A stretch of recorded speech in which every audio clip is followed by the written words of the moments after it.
Ladies and gentlemen, please take your seats. Our show is about to begin.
Ladies and gentlemen, please take your seats. Our show is about to begin.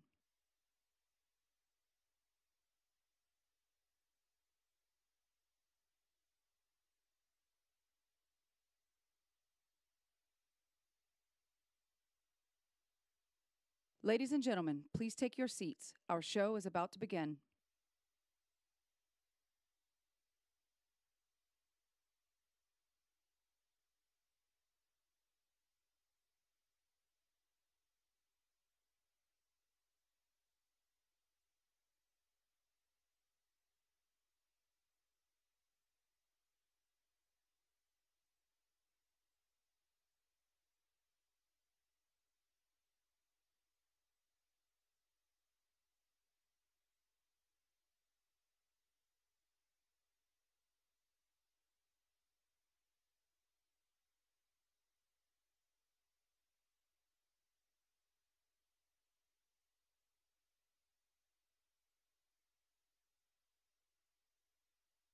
Ladies and gentlemen, please take your seats. Our show is about to begin.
Ladies and gentlemen, please take your seats. Our show is about to begin.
Ladies and gentlemen, please take your seats. Our show is about to begin.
In a way that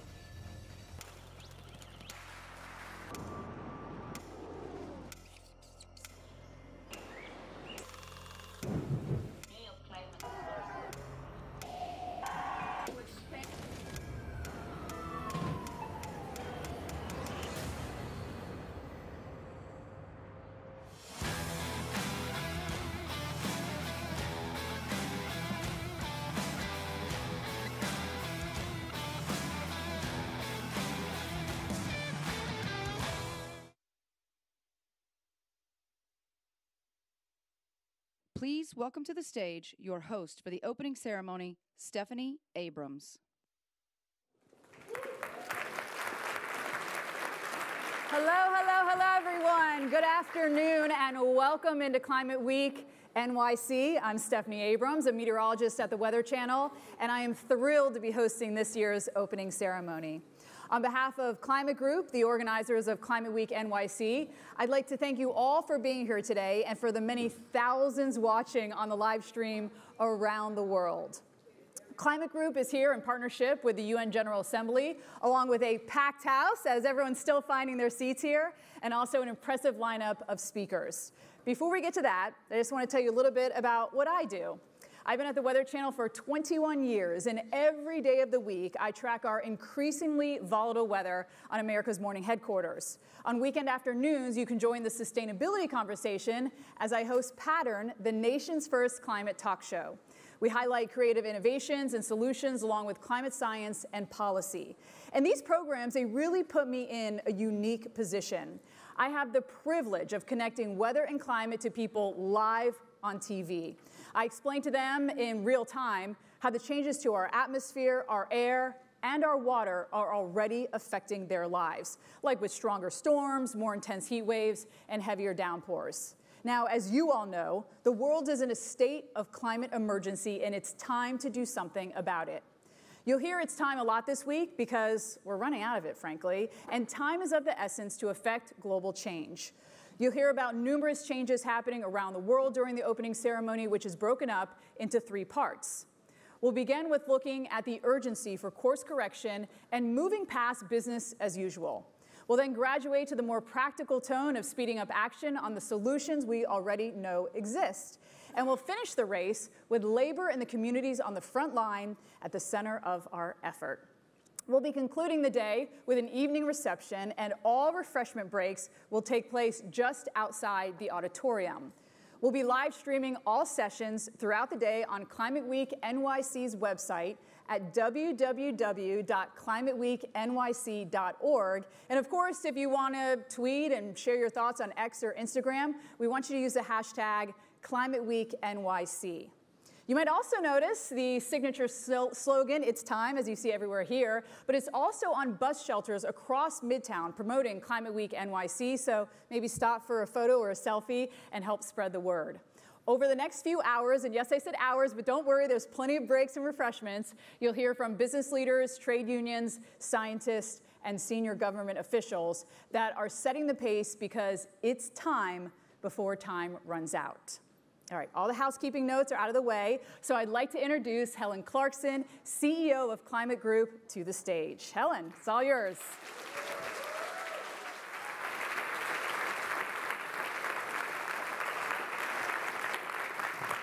Hello and welcome to Climate Week NYC. It's so good to see you all here today at the Time Center in New York.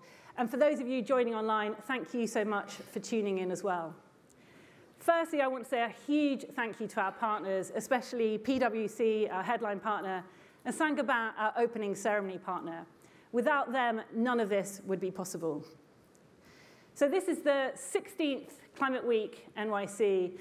And as usual, we stand here looking back on a summer of increasingly dire climate impacts and looking forward to crucial discussions that will happen throughout the autumn. Climate Week NYC often sounds the starting gun for what can feel like climate season, the months where there's increased focus on our planet. There's a lot of talk already about COP30 next year in Belém, as by then we'll be receiving the new commitments from countries under the Paris Agreement. But we can't focus on next year and just skip this year. There's critical work that needs to happen at COP29. In fact, it shouldn't be seasonal at all. Climate should be at the heart of all international meetings at all levels, whether that's the G7 or the G77, or bilateral meetings that are happening this week at UNGA. Today and this week, it's time to think about the crucial decisions and actions we need to start taking right now to leave COP30 with the world in better shape. So our theme for this week is exactly that. It's time. Because history will judge us. 100 years from now, people will say, they knew where they were heading. How many warnings from scientists did they need? How many people needed to die in heat waves for them to really believe what was happening? And the best that they could do was just go a little bit slower. Why did no one pull the handbrake for a U-turn? So this week, when we say it's time, here are 5 principles for what that means and what we need to do right now to change direction and get us on track. It's time to put people first. The transition must be just. It should keep the needs, priorities, and realities of all communities top of mind. Investment in renewables has reached record levels and hopefully left fossil fuel investment in the rearview mirrors of our electric cars. China is producing EVs and solar panels at an astonishing rate. The US and the EU have ambitious climate plans, and South Australia generates more than 70% of its electricity from renewable sources. Good things are happening. But the benefits can't just be shared by a small, rich minority. They need to be felt by all, especially those who have contributed the least to climate change but are hardest hit by it. A just transition will upskill workers, provide decent jobs and fair compensation where needed, guaranteeing livelihoods. It's time to pay up. The Global North has a historic responsibility to free up long overdue climate finance to ensure people living in climate hotspots are protected and resilient. When we look at the devastating weather events all around us, it's clear that climate change is indiscriminate. Some of the most vulnerable refugee communities in Sudan have lost everything they own in catastrophic floods, while some of the richest people in the world have lost their houses to fires in California. Wildfires have destroyed landmark forests in Canada and Greece, and deadly heat waves have killed hundreds of people in India. No one is immune to extreme weather, but not everyone has the same ability to recover from the impact. Losing your third house is just not the same as losing your only home. Climate finance can help bridge that gap by building resilience, boosting innovation, and helping the most vulnerable communities adapt. Thirdly, it's time to listen to citizens. According to the UNDP, around 80% of people globally want their governments to take stronger action on climate. You wouldn't think it if you looked at the many elections that have been held this year where climate has only played a minor role. But people and companies are waking up to this reality.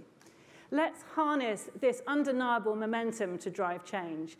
And don't let the discourse online tell you any different. Yes, misinformation and forceful discussions suggest there's still a strong dissent around climate change. But it's driven by a tiny group of real people and an army of bots. In the real world, most people understand the urgency. They know what needs to happen and that it needs to happen fast. It's time to be honest with ourselves. We need to be honest about the role of technology in solving climate change. Our enthusiasm for all things new, I get it. Of course we're going to get excited when we read about some silver bullet, an exciting innovation that could potentially reduce carbon emissions. But let's be honest, some new technologies and the hype around them are just delaying tactics to keep burning fossil fuels. And no national level plans are credible if they rely on solutions that are still years away from being scalable and effective. We can't afford to bank our future on them.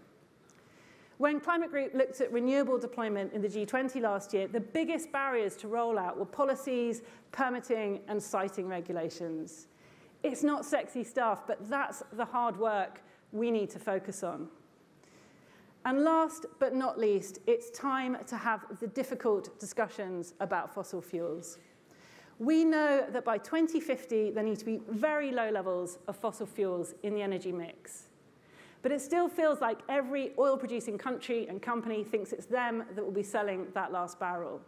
How are we going to resolve the geopolitics of that? And how do we get fossil fuel companies to actually shift their business models when we know that what they're more focused on is maximizing their short-term profits and spreading disinformation? This is the fight of our lives. It's an enormous challenge that involves undoing decades of influence, lobbying, and systems that have benefited the fossil fuel industry for far too long. It's about fundamentally re-engineering an economy of the past to build a better future that benefits us all. So 5 key principles that should underpin all our action. Together, we've shown that change is possible through relentless investment in renewables, energy efficiency, and innovation, by inspiring one another, advocating for landmark legislation, and fighting lawsuits. Every EV that comes off the conveyor belt, every solar panel installed, every green policy passed is a win that brings us closer to where we need to be.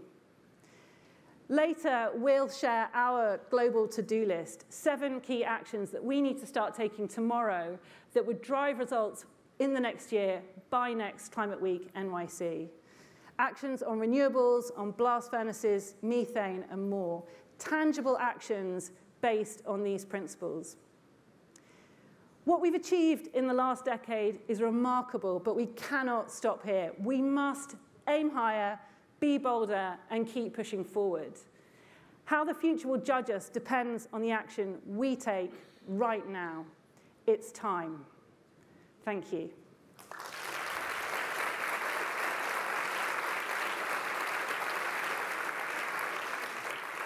And now I have the great pleasure to introduce our first keynote speaker for the opening ceremony. Please give a warm welcome to the Honourable Philip E. Davis, Prime Minister of the Commonwealth of the Bahamas, a leader on the front line of climate change. Thank you.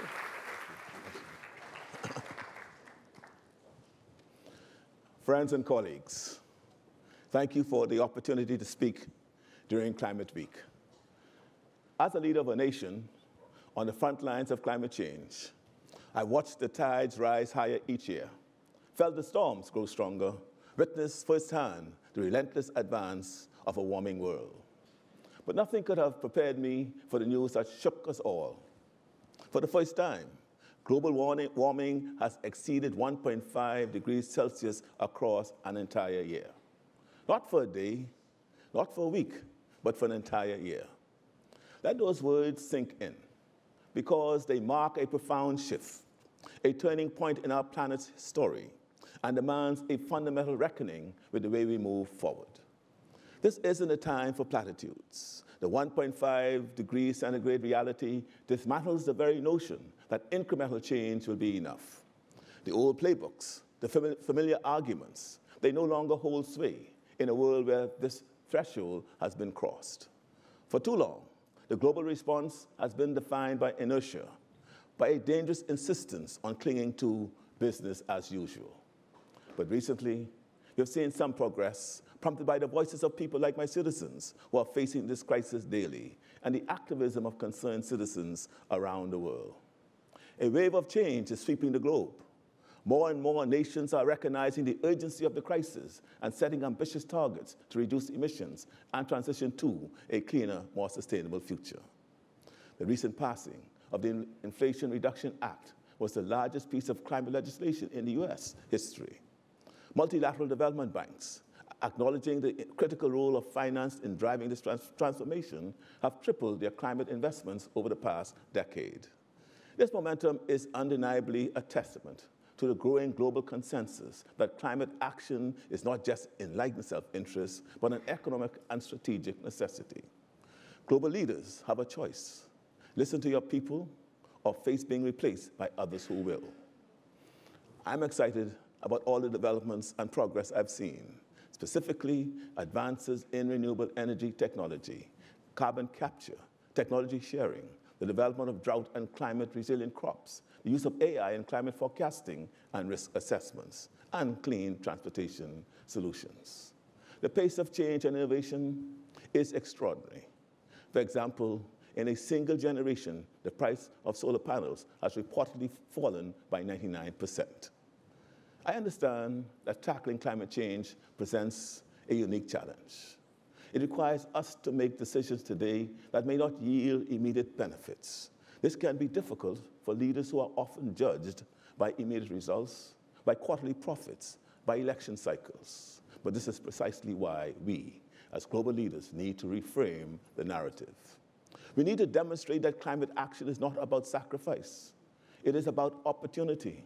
It is about creating new industries, new jobs, new pathways towards prosperity and security.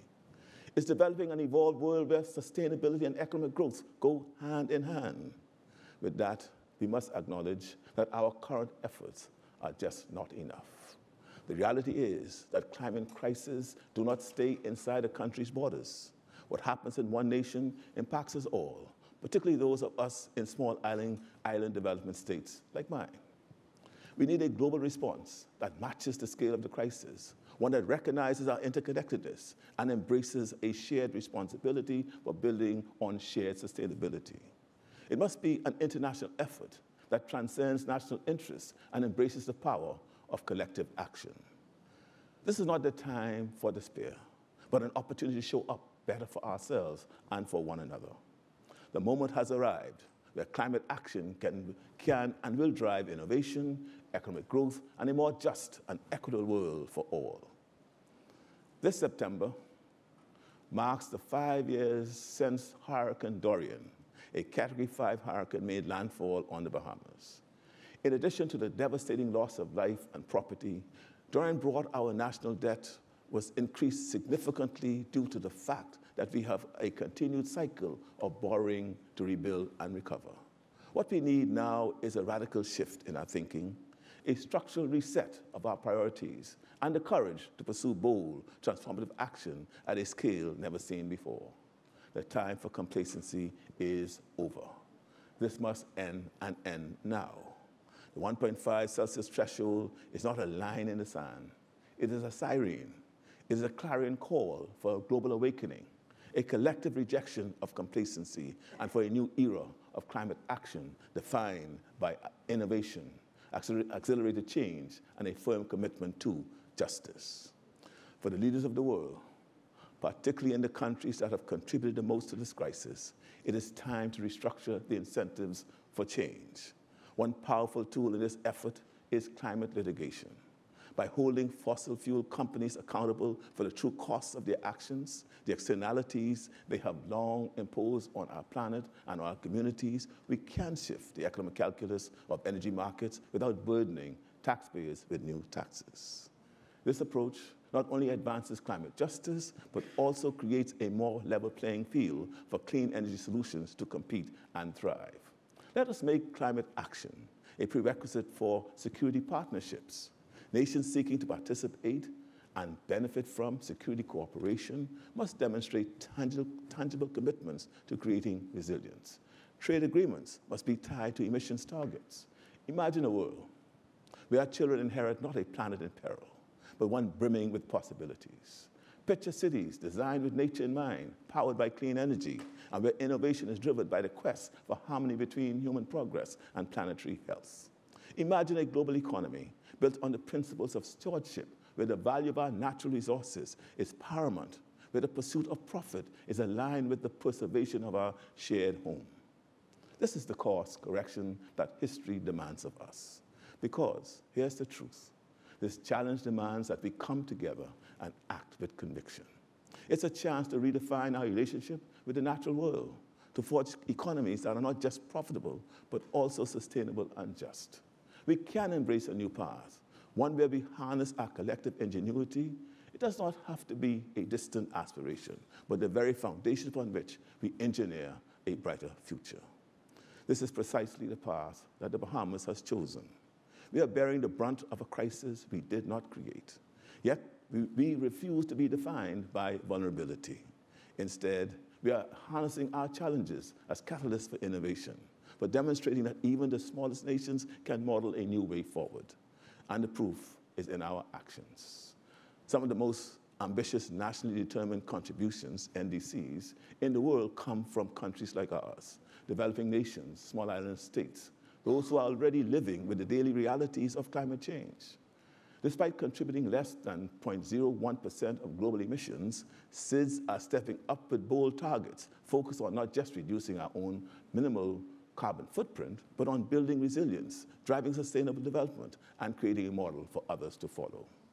The Bahamas NDC, for example, sets a goal of reducing greenhouse gases from 30% and transitioning to 30% renewable energy by 2030, a commitment we are pursuing with determined resolve. These commitments are not just rhetoric. They are the base for concrete, measurable action taking place right now in the Bahamas.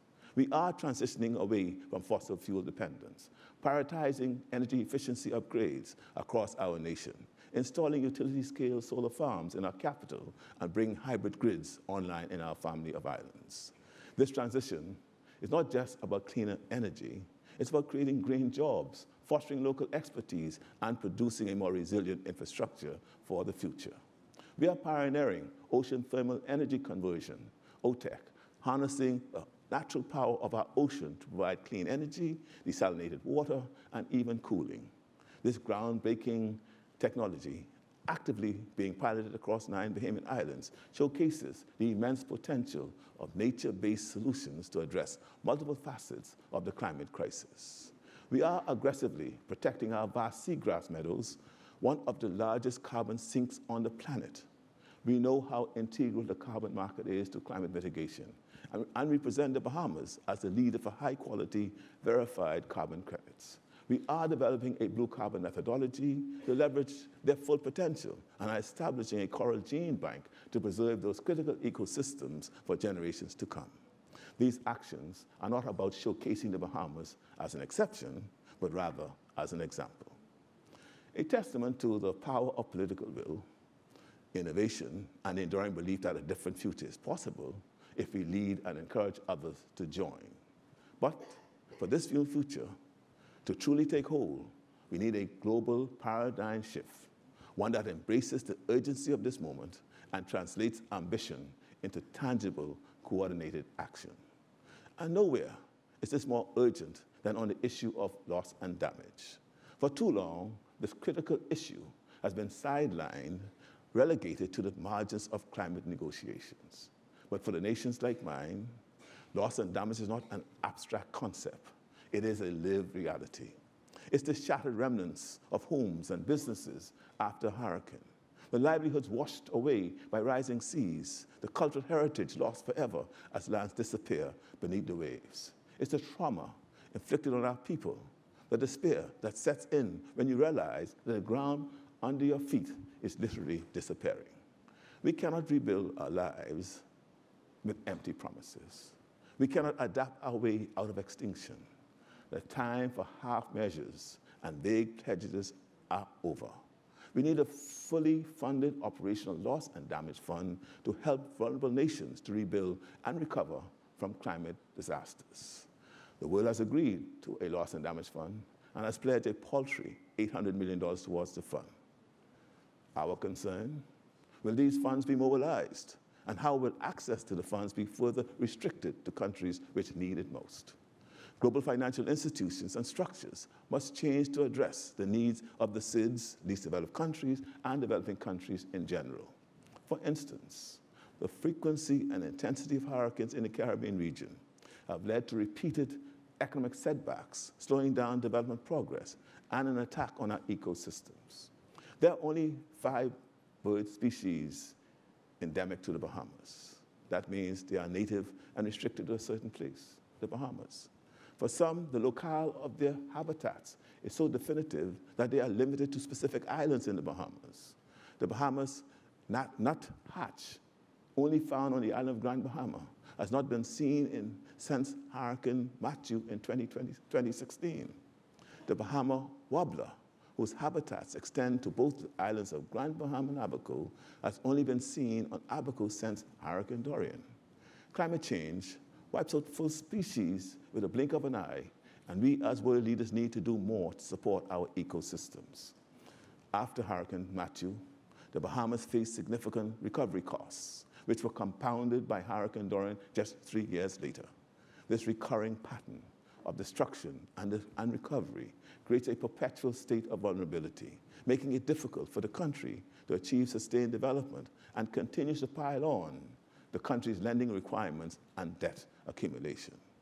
We must fundamentally accelerate the reimagining of how the global community responds to the climate crisis.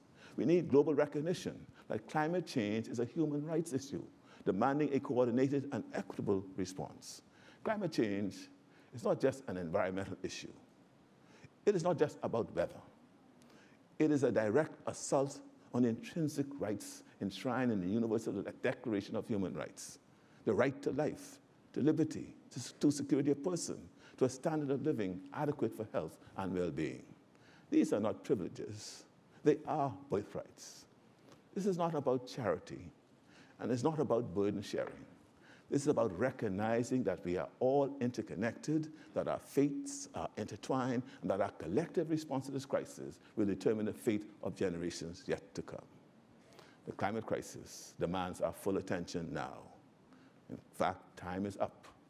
It is time of reckoning, yes, but it's also time of action. This is where our greatest strength lies. As climate impacts become more undeniable, a powerful convergence emerges. The well-being of our people, the health of our economies, and the preservation of our planet become inseparable goals. Let us rise to this challenge, not with despair, but with the resolute determination to a future where our children can not only survive, but thrive. We must demonstrate that what is good for the planet is in fact essential for our collective prosperity. The people of the Bahamas are resilient. We are hopeful. We believe in a better future for ourselves and for all of humanity. But hope without action is empty. The time for business as usual is over. The time for bold, transformative action is now. Let us seize it together. Let us seize it together. Time is running out. Thank you.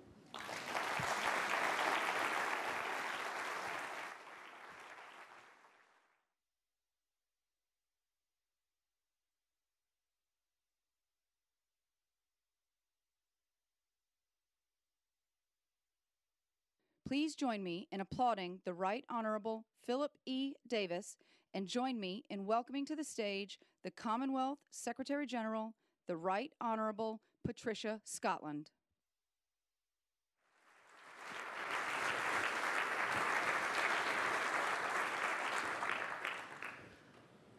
It is an extraordinary privilege and pleasure to be able to follow the Prime Minister of the Bahamas.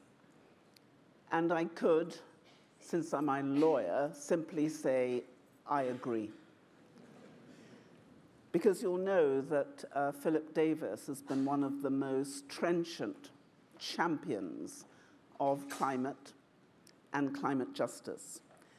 And he is absolutely right when he says the time is now.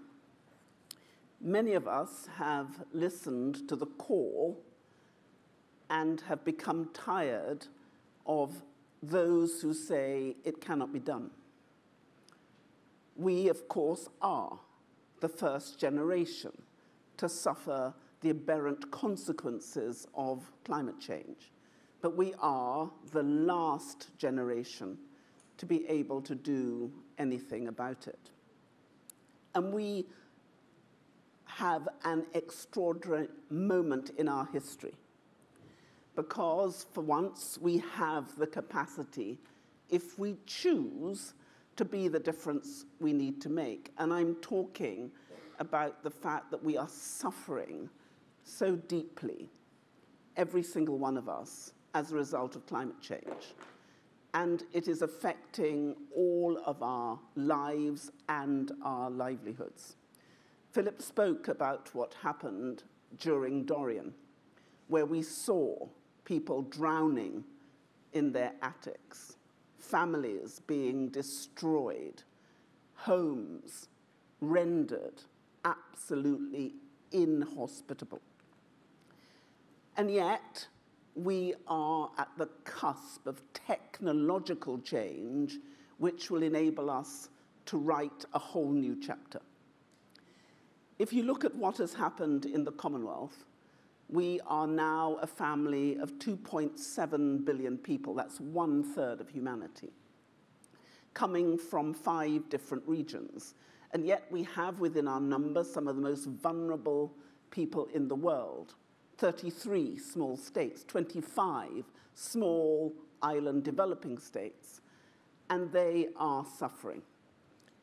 If you look at our family, it is heartbreaking, because we have seen the breakdown of that stability in unleashing extremes of heat, drought, storms, floods, and fires, the like of which we have never seen, challenging for humanity, the like of which we have never known. And yet there is a technological development and explosion which can help us to chart a new and different course. And so we have to think differently. Many of you will know that from the time I became Secretary General in 2016, I have been described, some would say rightly, as crazy. And why am I crazy? Because I saw that if we worked together, we could create a regenerative approach to development which could reverse climate change, not just adapt it, not just mitigate it, but reverse it. And we came together, and in the last 8 years, we've done some extraordinary things. We created the Commonwealth Blue Charter to help us to respond to oceans. We created common sensing using the geospatial data that comes from UNITAR, UNISAT, the British Space Agency, ourselves and partners, to aggregate and disaggregate the data so we can better prevent what is happening across the world. And we have had some success. And then look at what's happened now as a result of AI. AI is going to add about 15.7 trillion to the global economy by 2030. But why is AI important to us? Because we are now able to take the data that we've pooled and we can put it into an AI simulation lab to discover and develop and deliver solutions which are faster, better, and more successful. And I'll give you just one example, a recent one. Actually, I'll give you 2. Fiji needs a nature-based seawall.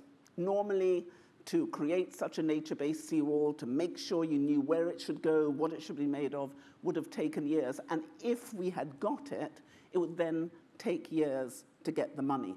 Within 12 months, using the geospatial data that we have coming out of common sensing and ourselves and AI, we were able to make an application to the Adaptation Fund and get it agreed within 12 months. But it's not just that Fiji now has a nature-based seawall. 23 of the small island states needs one too. But we now understand the DNA of how to do it. So there is a possibility that we could do it for everyone. And then look at what we've done for our Climate Finance Access Hub. All of us are saying, we have no money, we need more money, and we need it now. And with just $8.1 million, so we're talking about nothing, we have created successful applications for our small states, giving $363 million with another $500 million in the pipeline. What if we took the same approach to our loss and damage? Where would we be then? And let me give you another example of what the Climate Finance Access Hub has done, because normally we only make an application on behalf of one country. We made an application on 5 in the Zambezi in southern Africa, because water is a new challenge for all of us. And we managed to make an application for 5 countries, 64 million, and we did it in less than 12 months. We need money, and we need it now. But the thing we need to do is to work together, because our members aren't just drowning because of sea level rise. They're drowning because of debt, because the climate crisis, particularly for those who are suffering, is bringing huge debt with it. Because when the hurricane hits you, when the drought hits you, when a cyclone hits you and removes everything that you have invested in, it doesn't take the debt with it and dump it in the sea.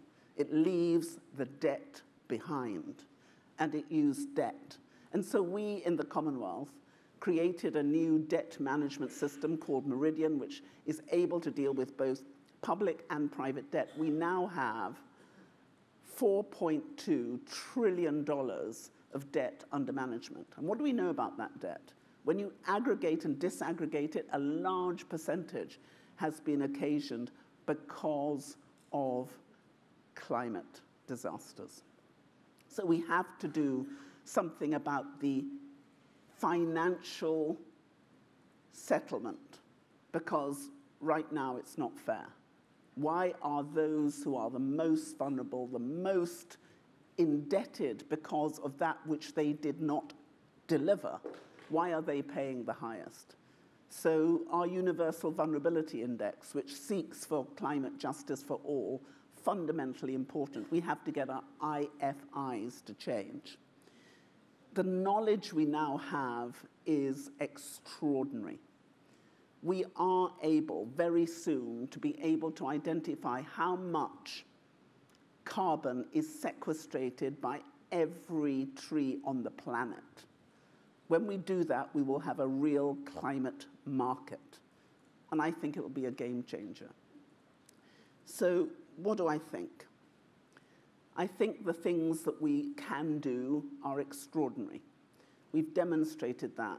We demonstrated it by creating the Living Lands Charter to deliver the 3 Rio Conventions. We demonstrated it as a Commonwealth when we started in 1989, the Langkawi Declaration, 3 years before the first Rio Convention. We demonstrated it when in Rwanda we came together and we demanded a loss and damage. And as a result, we went to Sharm el-Sheikh and we've got it. But we all know that the 800 we have now is not enough. We have to do more. So I want everyone in this room just to take a look at each other and see who you are sitting next to. There is power in this room. Power in this room if we choose to act together to make the change. And I have to tell you, it is a choice. Anyone who tells you we cannot do this, I want you to tell them this. watch us.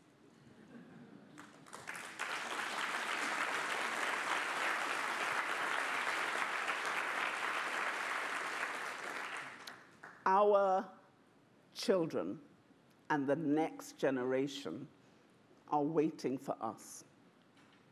We are all jointly and severally indicted on one indictment, and that's to save our planet and save our children. We can do this. Maybe you just have to be as mad as me. But I think it's a good type of madness.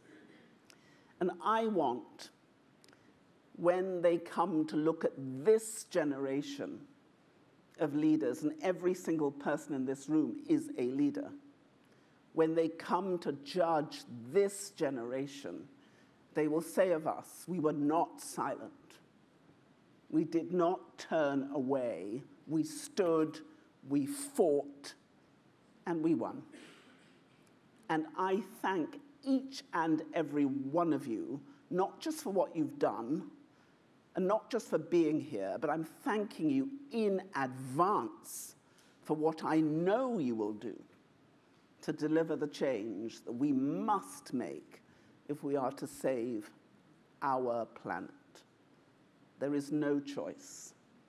And so I hope that when you look at the challenge ahead, you will know that I, as Secretary General on behalf of 2.7 billion people, stand with you. And please, I ask you, stand with each other.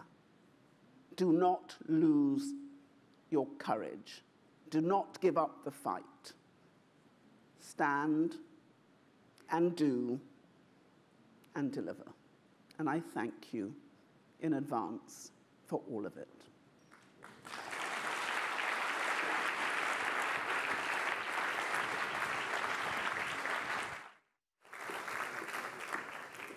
Thank you for that impactful speech, Secretary General. We simply must do everything we possibly can to center the population at the front line of this crisis, and we can leave no nation behind. And speaking of centering those most vulnerable to climate change, I'm delighted to be the moderator of the next panel on the goal of keeping the 1.5 degrees Celsius alive. As we all know, the Paris Agreement goal of limiting global warming to 1.5 is slipping further from reach. Last year was record-breaking for global temperatures, and this year has been no different. Today, we have the opportunity to tackle some pressing questions. What urgent actions must we take to cool our planet? How can we accelerate a sustainable shift in material consumption to reduce emissions? What role can innovation play in achieving large-scale decarbonization? And how should the upcoming national determined contributions evolve to keep the 1.5 target alive? I'm delighted to welcome my panel to the stage. I'm joined by Professor Celeste Saulo, Secretary General, World Meteorological Organization. We're also joined by Ezgi Barsanis, who is the Chief Corporate Responsibility Officer for L'Oreal Group. Next, I'd like to welcome Espen Barth Eide, who is Minister of Foreign Affairs of Norway. And last but of course not least, we have Eamon Ryan, Minister for Environment, Climate and Communications, and Minister for Transport for Ireland. Please welcome them all to the stage.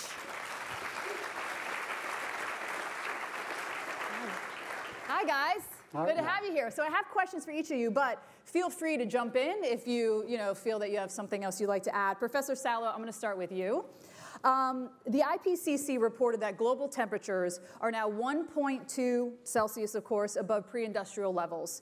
And with the WMO highlighting that at least 10 countries have been reporting more than 50 Celsius temperatures, 50 degrees Celsius in the past year in a July report, 2024 could be another record-breaking. I'm pretty sure it's going to pass 2023 from what we've seen so far. How can we begin to make sense of this trajectory and find ourselves in this predicament? And we really need to find an urgency for immediate global action against climate change.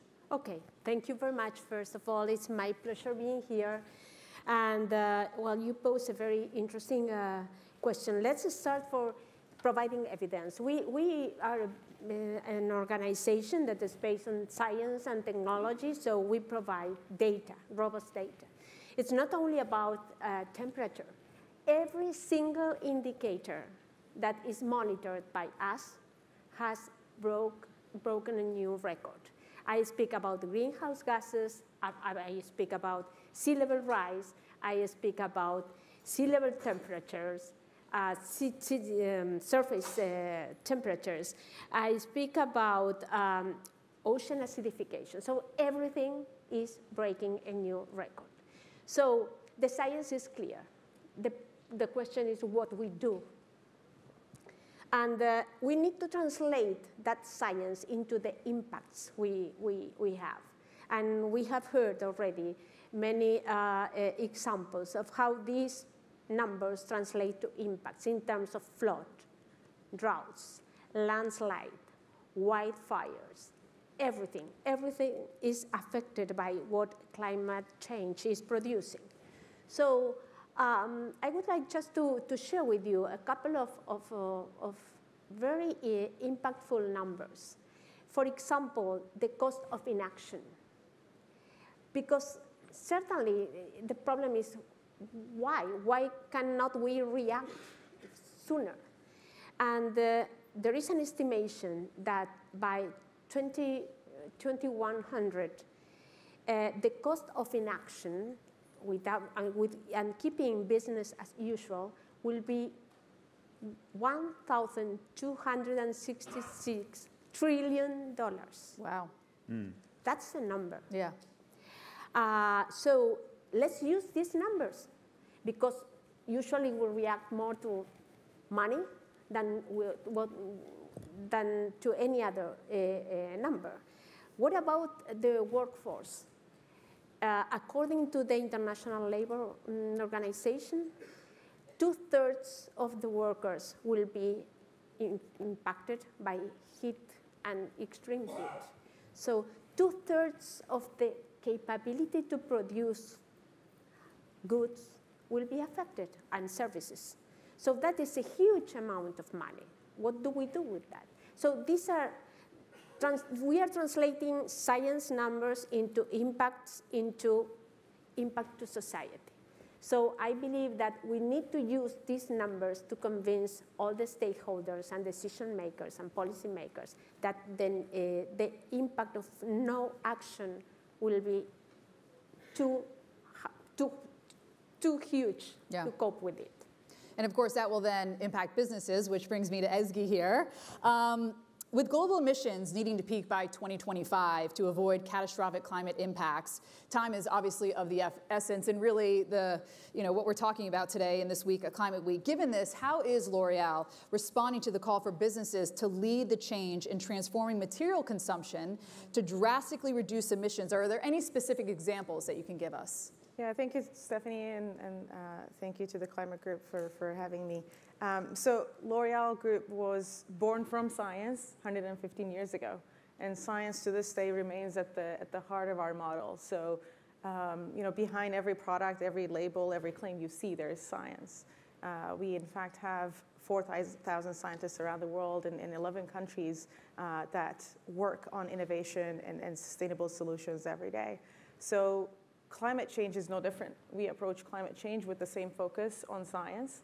We have set science-based targets. Our net zero trajectories are defined by science, and we know where we need to go. But if you look inside our operations, we are at 91% renewable energy. So for the most part, we have solutions, and we aim to get to 100% by 2025. But the majority of the work that remains is now in Scope 3. And you could say Scope 3 falls outside my four walls, and therefore it's not within my control or my influence. If you look at our Scope 3 emissions, about 1/3 of them, in fact, come from product design. So now our efforts are really focused on how do we solve for the product design, how do we improve the ingredients and the formulas and the packaging that we offer to our consumers. And there's many levers that we can pull in that. We can switch to more bio-based ingredients, we can introduce more recycled content in our packaging, or we can scale refillable formats. And I think this goes back to maybe the question you asked around material consumption. In the last few years, we've created this new category in our luxury division for our fragrances in refillable formats. So today, a consumer goes to their store and they buy their favorite perfume in a primary packaging. And when that runs out, they go back, they toss the packaging away, they go back, they buy another one.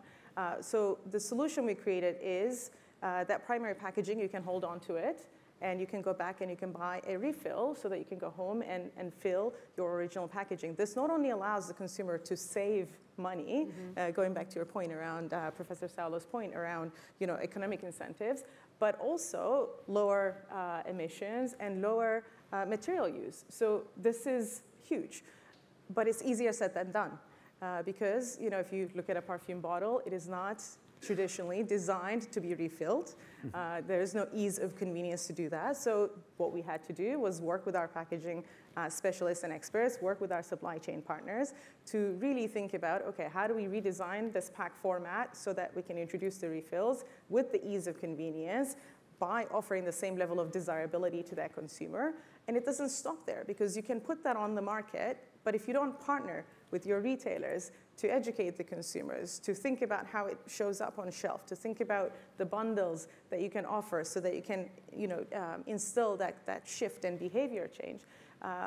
It's not easy. Or we also think about what does this mean for our spokes, in advocacy efforts and how we're, again, educating the consumers around ease of refills, circular models, more lower carbon solutions that can also help them save money. So it really takes an entire ecosystem. And I think we're in a moment where collaborative leadership is really what we need to lean in to continue to find solutions and accelerate transformation. I will say on social media, this refilling thing is very popular. I don't know if anyone's seen this, where people like to show how organized they are and refill and everything. Yeah. So, maybe there's a social media campaign in there. Yeah, I can give you an example. Yeah, I mean, our Lancôme brand, La Vie est Belle, which is one of my favorite fragrances, you can buy the 50 milliliter perfume bottle, and then the refill is in 100 milliliter package. So by doing that, you're actually saving up to 40% in carbon emissions rather than buying 3 original packs. So again, there is value. We're creating it for the consumer, also for the environment. Yeah. But it's not easy. You have to continue to be curious about the solutions and bring an entire ecosystem together. Excellent. All right, Minister Ida, we're going to come to you because Norway remains a significant exporter of oil and gas despite its commitment to climate change. So how do you reconcile this with Norway's role as a climate leader? Can the revenues from fossil fuel be effectively directed towards decarbonization and the fight to keep within that 1.5?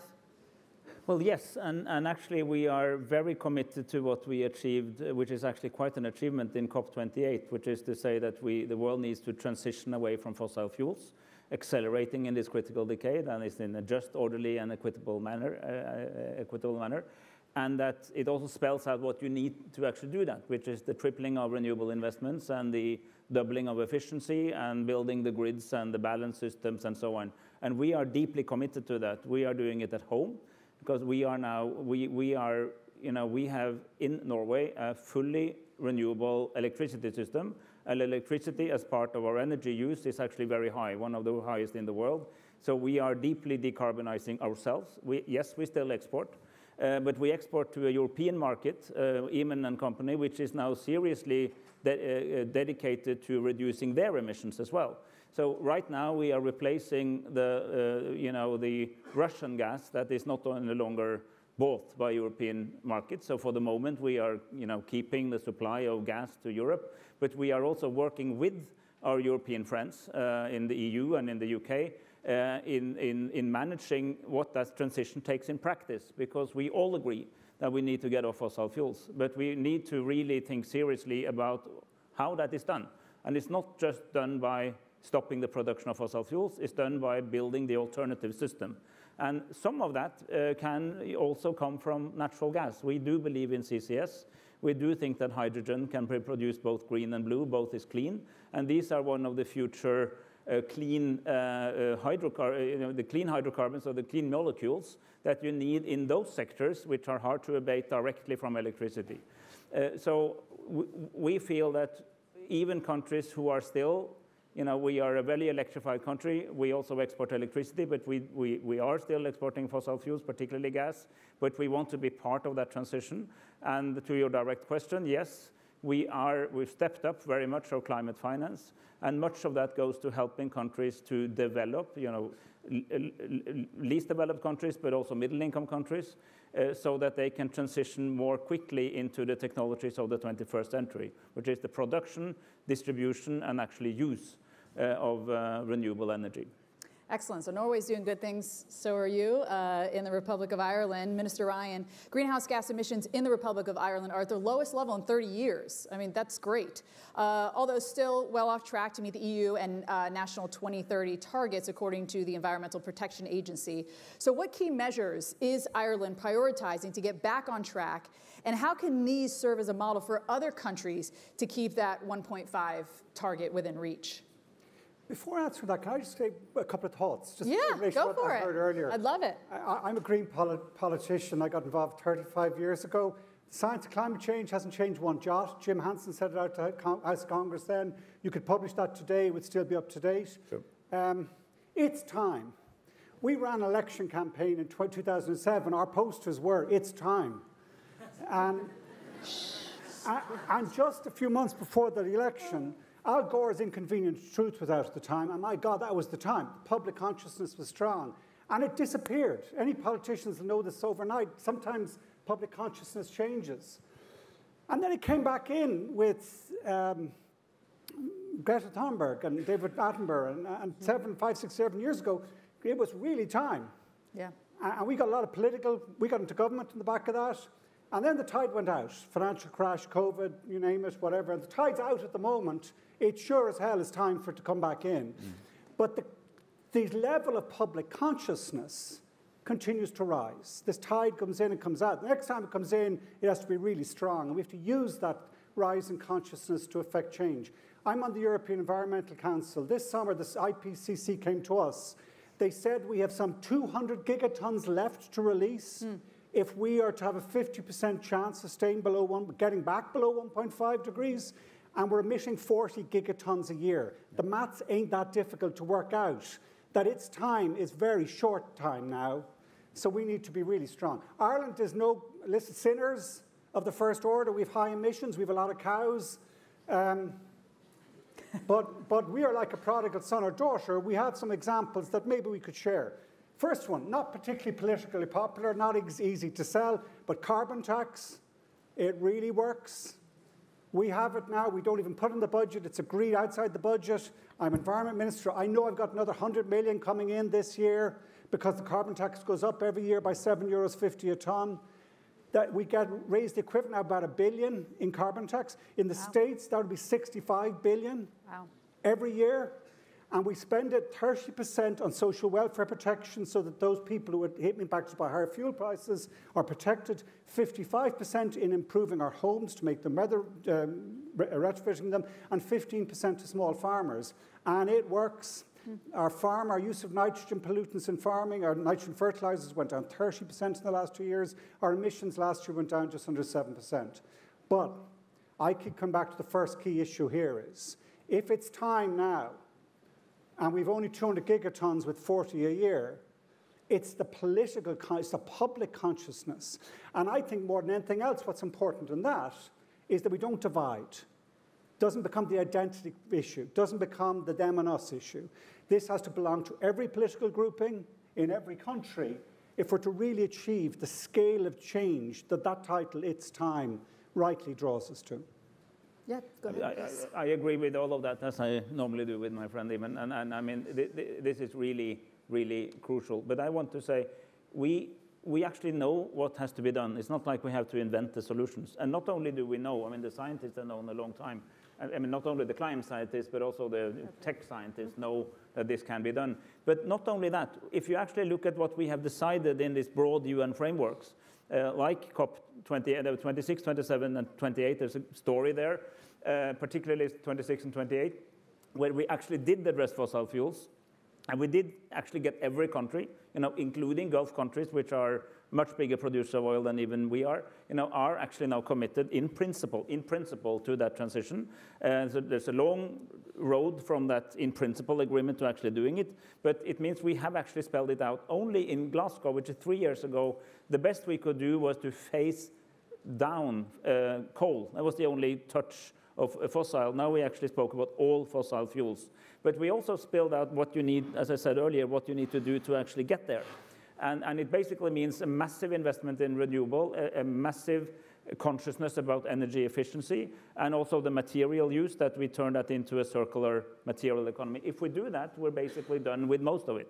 And how do you do that? Well, carbon pricing is one of the best instruments in the world. The higher, the better, because it makes the alternative cheaper. It works. In Europe, it works. It doesn't work enough, but it helps. Regulatory systems and then subsidies. So a package of making what you don't want expensive. America needs to come after us and do this as well. Then have programs like the IRA, supporting the new technologies, and then have regulatory limits on emission standards and maximum emissions. So, the instruments are available, but it requires political clout and will and staying power to actually get there. And there, I agree, we need the public support. So even if you meet the politician who gets it, you need to keep asking for more. Mm-hmm. And we have some support with L'Oreal. Esge, I want to come back to you to talk more about that.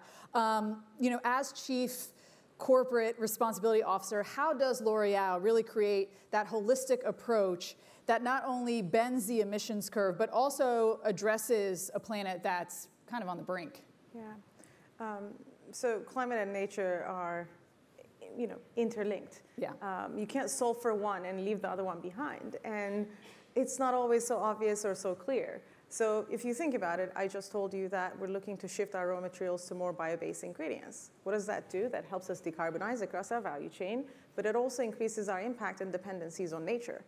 We're very aware of this, so we know that we have to solve for climate and nature and social equity all at the same time as we're looking to invest in this transformation. So, currently we have about nearly 2,000 raw materials that come from over 300 botanical species. This, again, took years of advanced research for us to invest, to shift our ingredients and our portfolio towards more nature-based ingredients to help decarbonize, and it takes time. But we also know that this is something we have to be doing while also thinking about the farmer productivity, the yield, the impact of biodiversity, and water. So think about water. We're seeing growing impacts of water stress all around the world. I was just in South Africa a couple of weeks ago. You see it. You see it, people, in everyday lives. And you can say, okay, I'm solving for water availability or water efficiency in my own operations. I'm investing in closed-loop solutions, but that's not enough. We should also be thinking of, what does that mean? What does a future water-stressed world mean for my consumer, for my communities? How will I continue to serve them with the same level of performance and quality of the products that they've gotten used to? So think about our hair care solutions, for example, the shampoos and conditioners. How do we continue to find no rinse and fast rinse solutions for that future water-stressed world? This is something that we're asking ourselves. And we're not stopping there. We also think about the hair salons and where we offer, hair solutions and the water use that goes into that. We're investing, we're looking into new technologies because they exist. But maybe sometimes they need a little bit of help or scaling, or they need testing and piloting.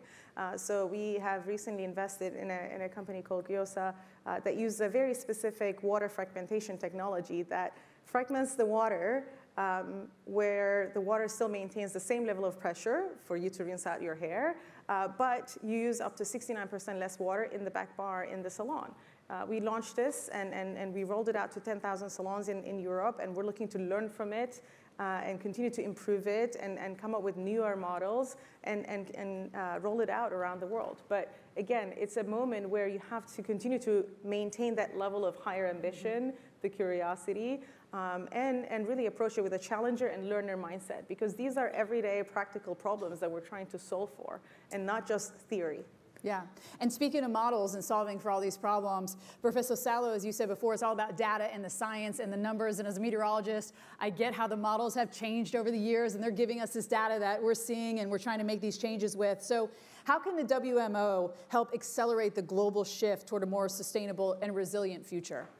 Well, certainly models have been improving a lot.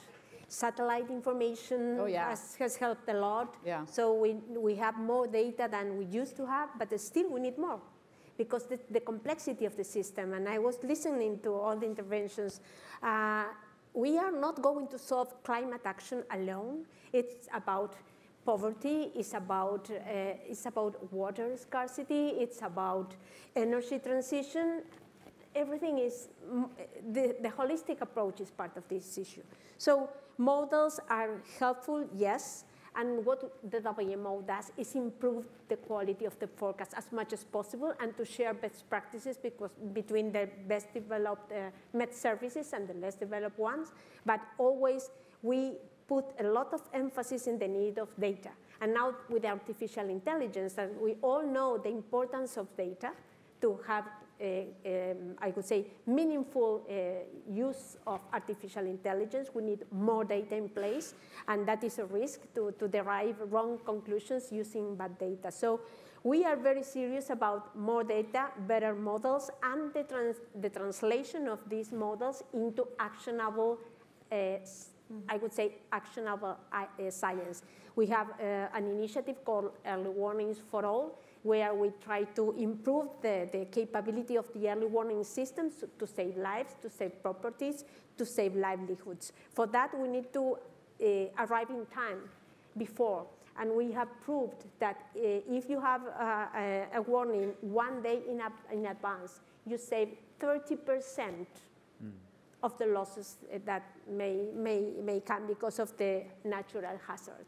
So we are engaged in that, in sharing best practices, in having more data, and of course, seeking for holistic approaches.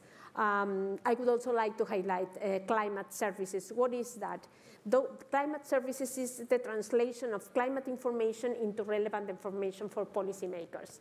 It's not the same telling someone that is a Ministry of Health what kind of climate can he or she expect because of dengue or any other illness, than to offer climate information for transportation or for agriculture. So those are tailored informations. For that, we need science and we need co-production. We need to understand the stakeholder needs. So we are working in that direction to accelerate the impact of having good information for better decision maker. But I would like to emphasize this, that it's about understanding that climate action makes sense if we analyze everything, including behavioral sciences. Otherwise, we don't reach the people with the correct message and the correct reaction. We only have a few minutes left, so I just kind of want to go down the line here. And Ezgi, I'll start with you. So how would you say that you really kind of scale these nature-based solutions specifically for L'Oreal and just other businesses? And then we'll get to the two ministers here with their thoughts. Yeah, maybe I will conclude with going back to what we said at the beginning around it's time. And Helen put it beautifully in her opening speech as well. But I would say it's time for us to multi-solve. You know, it's time for us to solve for climate, for nature, for social equity. So 5 years ago, we launched an impact investment fund, 50 million euros towards nature regeneration, so L'Oreal Fund for Nature Regeneration, where we are committing to restoring 1 million hectares of land around the world and capturing 15 to 20 million tons of CO2 while generating hundreds of jobs. This is what we are intending to do. And as we're looking around the world, we've reviewed over 100 projects. We have validated 16 of them last year. They range from anything and everything from coral reef restoration in Australia to mangrove protection in Southeast Asia to land restoration in the Amazon. And we're looking to learn from these projects that are combining financial performance with the creation of environmental and social value. We still need reasons to believe. We need examples. We need data and science and information to show us that certain types of interventions, context-based solutions in different markets around the world can help generate that financial performance. So that's what we're aiming to do. We're aiming to try and multi-solve while bringing these solutions forward. But I would say it's time for us to multi-solve. I love it. Minister Ida. And I very much want to underline your point about the nature crisis. The biodiversity crisis has to be solved at the same time, because nature needs climate action, but climate action also needs nature, because you need to use the nature-based solution, the sequestration, but also to limit floods, for instance, by leaving vegetation in certain places will reduce the speed of floods and save lives and property. And these things, we know we need to solve both, but they don't come automatically together for exactly the reasons you pointed out. You may be tempted to use fresh biomass to replace the old biomass, which actually is fossil fuels, but then you create a new problem. So you need to be aware of that, and building out the photovoltaic, the solar, the windmills, and so on needs space. So make sure that space is not very valuable nature space. So to get all these things together require a very complex thinking, and it also requires a willingness to understand that there is scarcity, not necessarily of money, but there's scarcity of space, there's scarcity of remaining nature, there's a major scarcity of how much emission we can still allow, and that requires a different economic thinking. We don't need to live any worse lives. We can probably live better lives, but it will be somewhat different, and we have to be honest and say that. It will not be a copy of the high-polluting, high-consumption lives that we used to have. It has to be much more attuned to nature, but science will help us to get there, and we need that interaction across sectors, because this cannot be solved in one area alone. Yeah.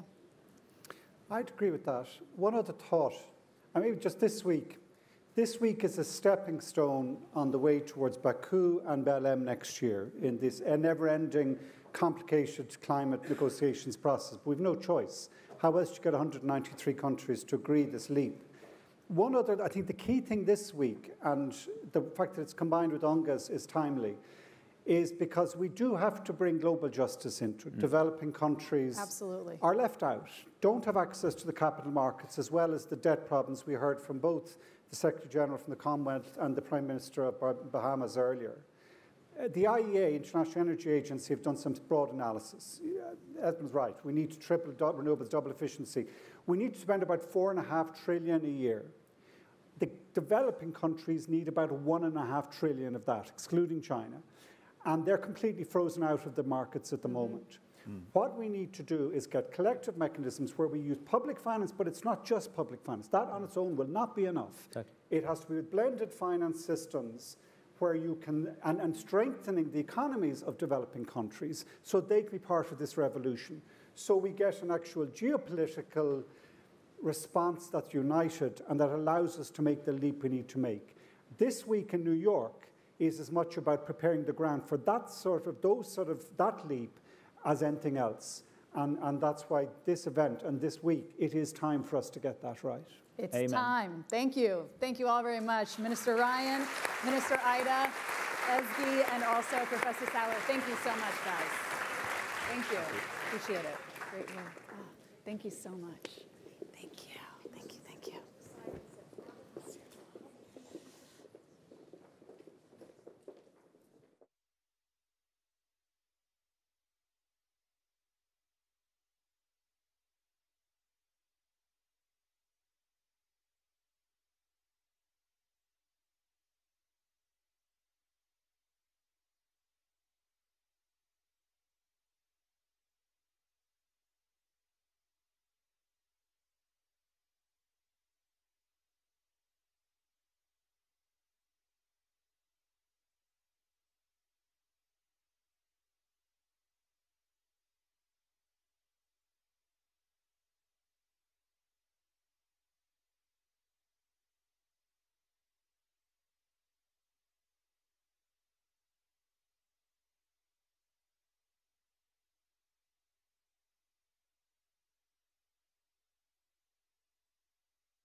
And join me in welcoming to the stage Will Jackson Moore, Global Sustainability Leader, PwC, and Mike Rand, Chair of the UK Board, Climate Group.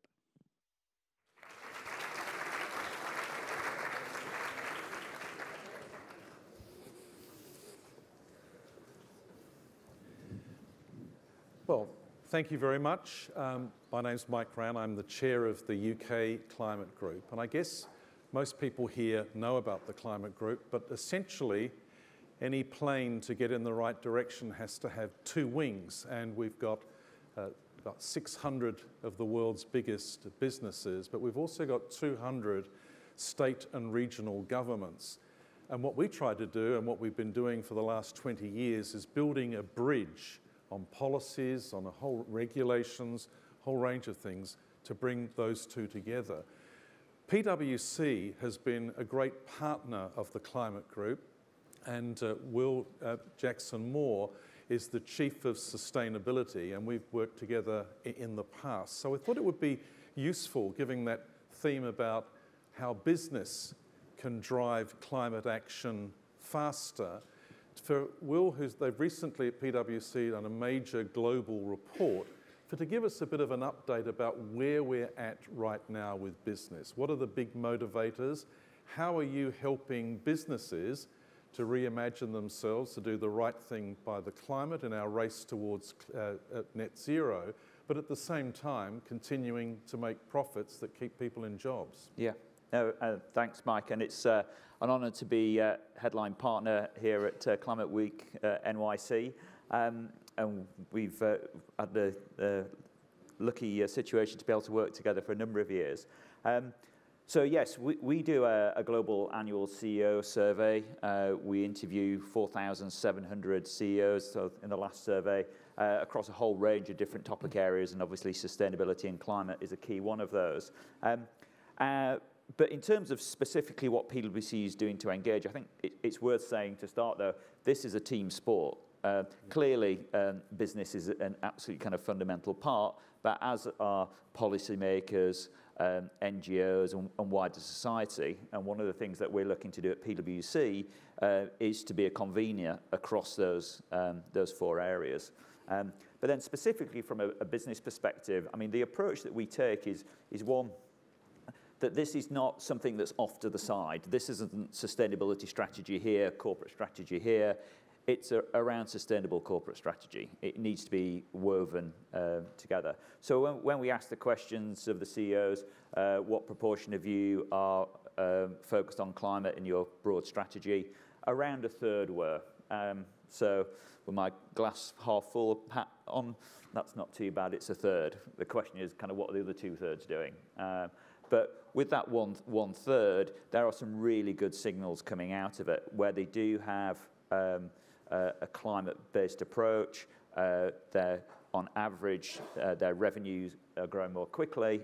They have stronger margins, and particularly where it's around product innovation that is climate-friendly, nature-based solutions, a little bit we heard on the last panel, and then finally where it's linked to employee upskilling or reskilling.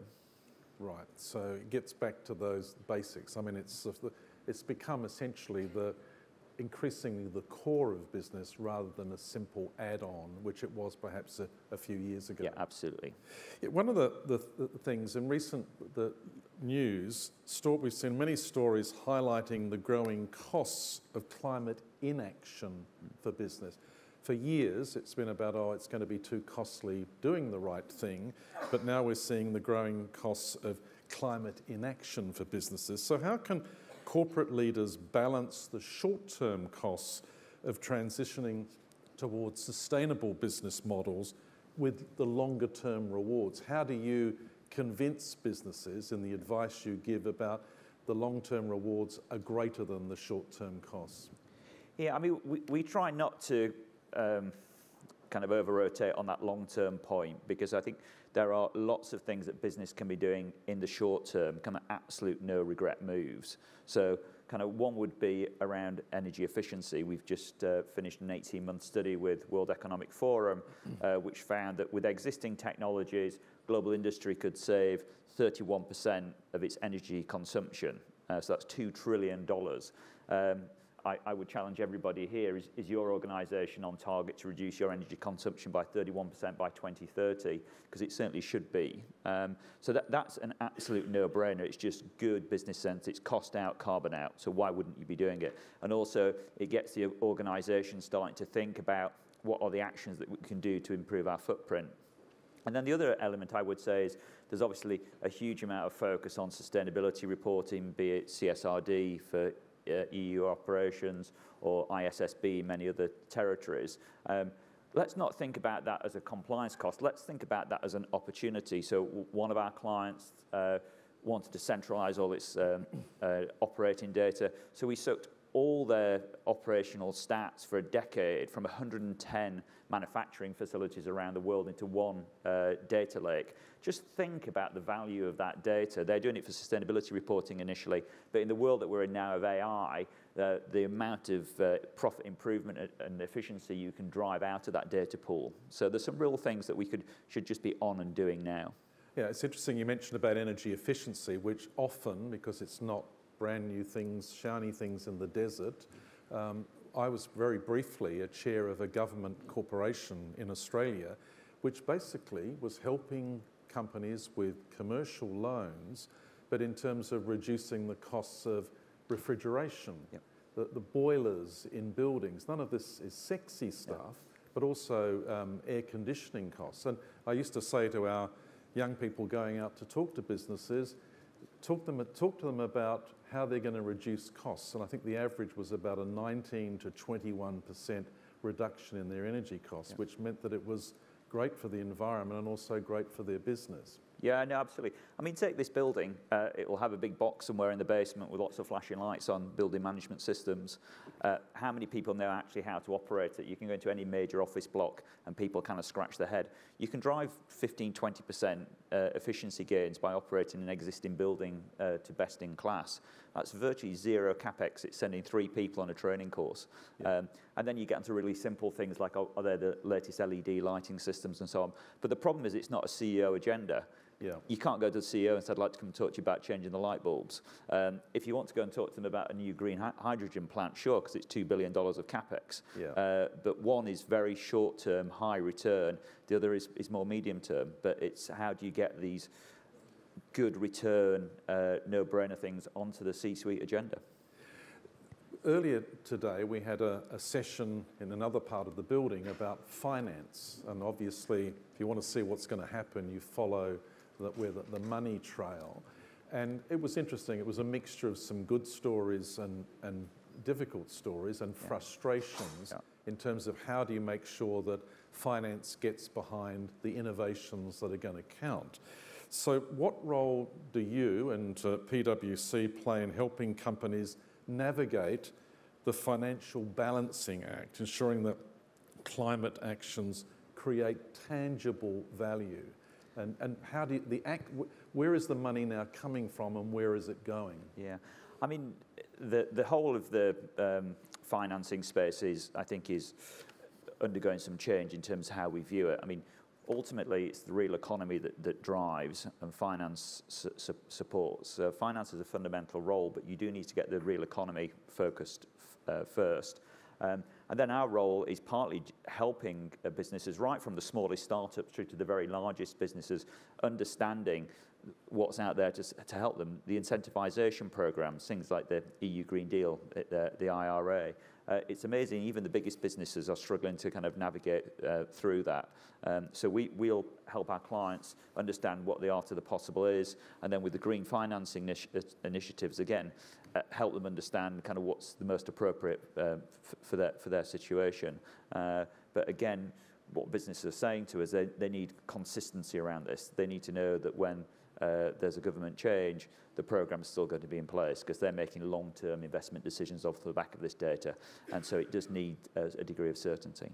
And that's an interesting point about, again, that bridging of government and business. I mean, my state that I ran for about 10 years, South Australia, has reached 75% renewables from a standing start of 0 about 18 years ago, and will soon, by 2027, reach 100%. People say, how did you do it? But it was all private business investment. We just cleared the regulatory environment to make it better for them to invest in our state rather than elsewhere. And it was about jobs as well as clean energy. I guess one of the things that you have to deal with is advising companies about how they deal with governments. So what do you believe are the most effective mechanisms in terms of whether it's carbon pricing or tax incentives or what we've just mentioned, green finance? How can governments better help business and vice versa? Yeah. I mean, it's all three of those, and it's also, in some cases, regulation as well, that's clearly articulated to business, and there is no one of those is going to solve it. It needs to be a combination of all of them. And as I said, I think business needs to be able to interact with the government in a way to shape it, because it needs to be based on a business case, and ideally an existing business case that's supported, rather than kind of trying to create absolutely brand new business cases, which is much more difficult and takes more time, and we don't have time, as we know. So that combined with consistency and certainty, and with a regular dialogue, and then finally one that doesn't wrap them up in too much compliance, such that there's hesitation as to whether to take it on. I guess sort of final question is, often when we're all getting briefings and listening to speeches, it can be fairly depressing. The reports are that emissions are still rising, maybe starting to plateau. There's some good stories coming out of the United States with the Inflation Reduction Act, with the work being done in China, the EU Green Deal that you've mentioned. So are you hopeful that we're going to hit the 2030 targets, which I think, I always say when politicians talk about 2050 targets, ask them what's happening in 2030 when they might still be around to be accountable. Are you hopeful that we're going to reach those targets? Well, I've got kids, so I've got to hope that we're going to do something. I think we've got to be realistic on our current trajectory. No, we aren't. Yeah. Are the levers there to be able to meet 2030? Yes, they are. If we pull all of them, we pull all of them hard and very quickly. And that comes back to business, policy setters, NGOs, standard setters. Everybody needs to be aligned, and I fear that that's going to be a hard ask. But what we do see is where people do have 2030 targets rather than 2050 targets, not surprisingly, there is a lot more action. Yeah. So we have got to have that target, and we've got to stick to it and really go for it. Right. Well, thank you again. Thanks to you and PwC for being a great partner with us, and thank you for being here this afternoon. Okay. Thanks, Mike.